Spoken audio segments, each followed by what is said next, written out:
This will not be an easy or a brief effort. It is complicated.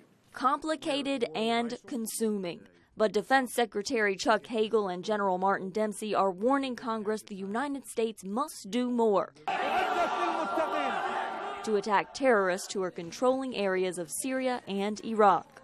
This will require a sustained effort over an extended period of time. It's a generational problem. That message falls on the ears of Americans weary of already more than a decade of war. Could it go on a couple more decades? I think it could.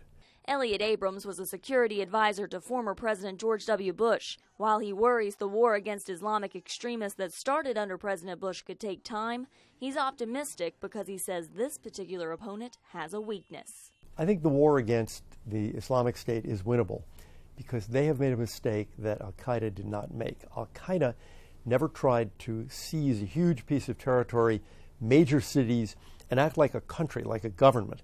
The Islamic State is doing that. Abrams says a coalition can therefore treat the Islamic State like a country and defeat them more easily by using air power to hit major targets rather than targets hidden in small villages or caves like they faced in Pakistan and Afghanistan.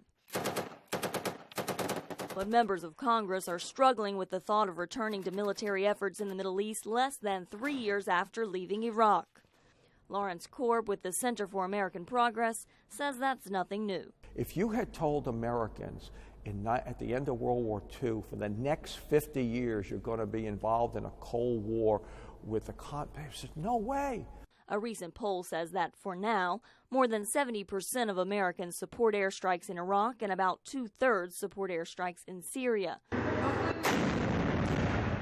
The Pentagon is hoping that support will push Congress to act quickly to authorize the training of Syrian rebels so Americans and others conducting airstrikes against militants can have a professional allied force on the ground. If we would not get the authority now, we would lose a considerable amount of time. Congress could adjourn and leave Washington at the end of this week for another fight, a fight to keep their jobs, which are on the line in November elections.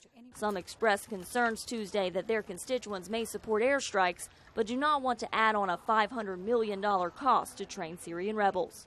Carla Babb, VOA News, the Pentagon.